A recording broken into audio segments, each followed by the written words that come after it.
This is the Bahamas Tonight, the Northern Edition. Good evening all. I'm Shashina Roll. As always, it is so great to have you with us. Topping news, members of the Grand Bahama business community putting their concerns forward as it relates to the Hawksbill Creek Agreement. Leaders of the review committee met with business operators yesterday during a luncheon meeting at the Pelican Bay Resort. The extension of certain provisions of the Hawksbill Creek Agreement continues to make headlines.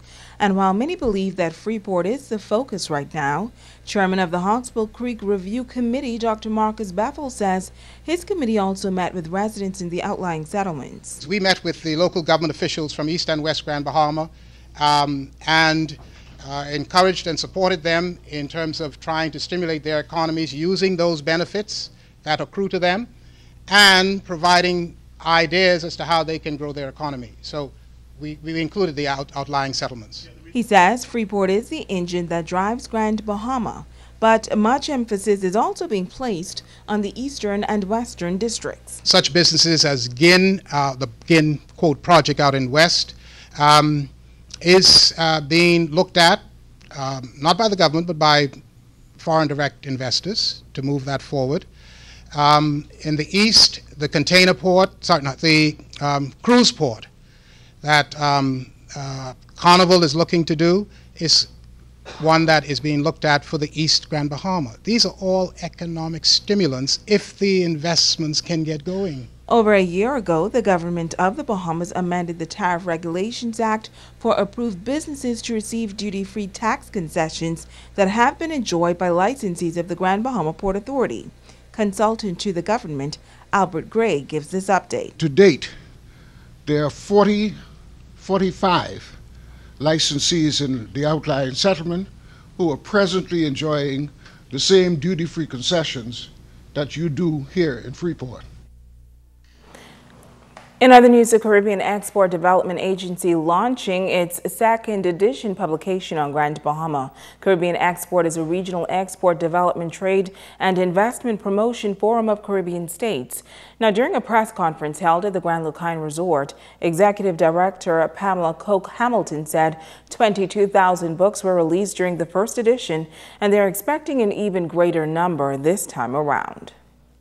1 year ago, a Caribbean Export Development Agency launched the inaugural edition of Caribbean Export Outlook. And the optimal reason for this was to respond to the needs of the private sector with respect to where the trends are in export development, providing information on trade and exports, and realizing that there was a dearth of information out there on this. So we thought that this publication would be one way to address that issue, in addition to other interventions that we have at the agency level.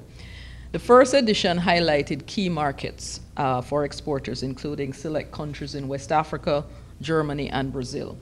This edition focuses on Cuba and China, and I think the reasons are obvious.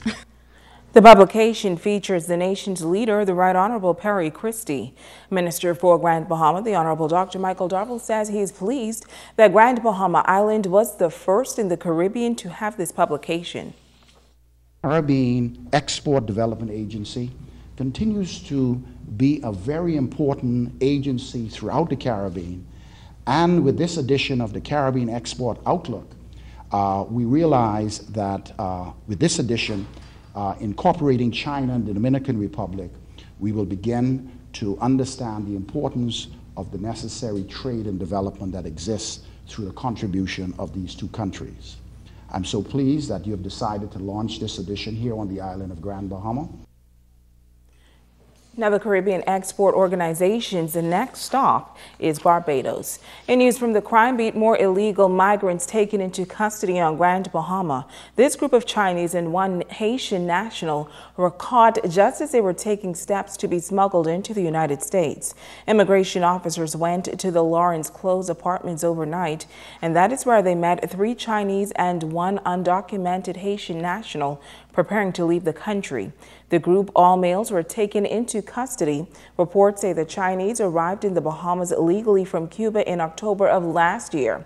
2 of them were admitted for a period of 7 days, while the other for 30 days, but they did not apply for an extension. The Haitian national claimed that he arrived in the Bahamas from Haiti sometime last year by boat and landed illegally in Abaco and only traveled to Freeport just a few weeks ago to prepare for the trip to the United States. All 4 were detained on Grand Bahama overnight and were to be transported to the detention center today on board a Western Air flight to await repatriation.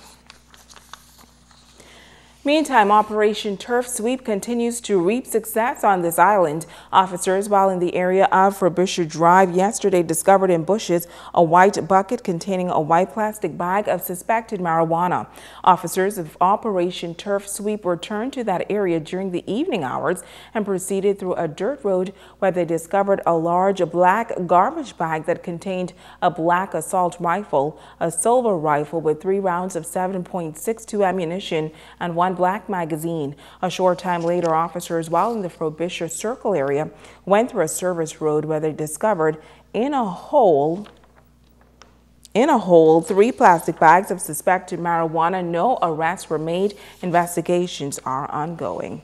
A 25-year-old man is in police custody after he was found in possession of a quantity of drugs. Officers, while on mobile patrol unit in the area of Porgy Bay around 1 o'clock yesterday, saw a male acting suspicious. He fled upon seeing the officers. He was pursued, captured, and found to be in possession of a knife and a bottle containing 18 foil wraps of suspected marijuana.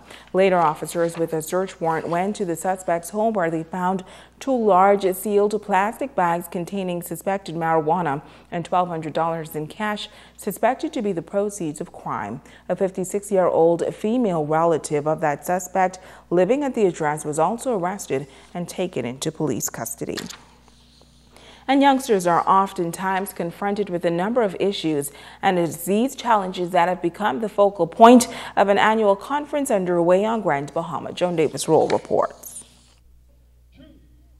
It is an event designed with the youth in mind. The first day of the Full Potential Conference saw some lively discussions on a number of topical issues. Police Inspector Teresita Pinder tackling a major concern among students at institutions throughout the country: bullying. Most persons who are bullied don't normally come forward and say anything because they're so afraid. And what we need to do now is make the environment more conducive for that person to come forward and to say to somebody that they're comfortable with that they're being bullied. Secondly, we need to deal with the person who is the bully. And you'll find a lot of time that person used to be bullied themselves, or they come from a home that there's bullying in the home and they feel that it's okay to bully because of their own insecurities. So both sides we need to deal with in that regards. Nassau-based youth officer with the Ministry of Youth, Sports and Culture, John Darville, along with another Full Potential presenter, Carell Pinder, staying true to the theme for the conference and challenging participants to unlock the door to their destiny. I believe that if we could have more stable home environments, more committed church environments, more civically minded people in the community that could provide these kinds of opportunities, it would help to provide a rite of passage. It would help to refocus and help young people to, keep their eye kind of on the prize. Young people want to be, successful, but they want it quick.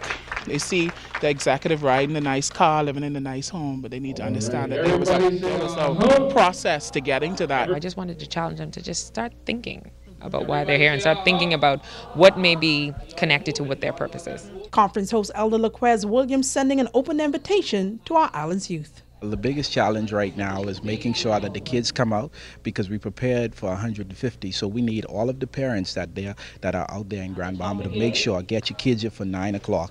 Make sure get them here for 9 o'clock, and we will take care of them. We will feed them, and also we have some good presenters, so they definitely want to be here. So it's until 9 to 3. Joining our news team on this assignment and reporting from Jubilee Cathedral on its impact was a local educator. Full Potential Conference is to help young people to be what they want to be. I'm Kamraj Ramnath. And I'm Joan Davis-Roll, reporting for ZNS News. Stay with us, there's more news right after this.